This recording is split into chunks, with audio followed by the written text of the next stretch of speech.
Hello everyone, my name is Keith and I'm here to explain why it is important for minors to have access to gender-affirming care. There are three main ways that a person would transition. One way someone might transition is socially. This would include changing their name, pronouns, and sense of style. Not everyone will socially transition in the same way.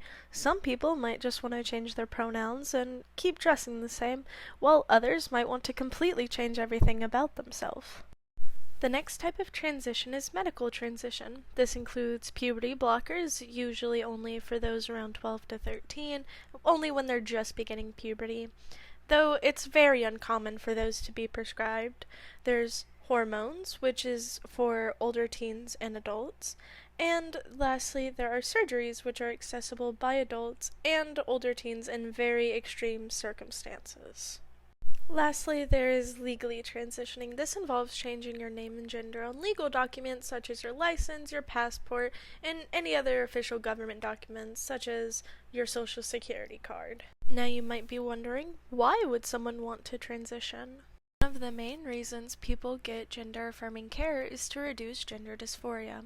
Gender dysphoria is distress related to gender incongruence, which is the want to change primary, secondary sex characteristics. Transitioning can help gender dysphoria because it'll make a person's body match their gender. However, when a trans person has the wrong pronouns used, it can lead to increased gender dysphoria because it's showing that the world does not perceive them as their gender. A study from the American Psychiatric Association showed that the odds of receiving mental health treatment were reduced by 8% for every year since receiving gender-affirming surgery over a 10-year follow-up period. Another reason people transition is to decrease rates of depression and anxiety. When someone is perceived as a gender they are not, it can increase their depression, which can cause them to have a lower quality of life. When they are depressed, they won't want to leave home, they don't want to do anything, and that can be really harmful and lead to even more depression and more anxiety, and it can become a cycle that the individual is unable to break out of. However, having support in the form of transitioning or counseling or just having a supportive family member and being able to socially transition can greatly decrease rates of depression and anxiety and can help people have a higher quality of life. The last main reason someone will transition is to help decrease their suicidal thoughts.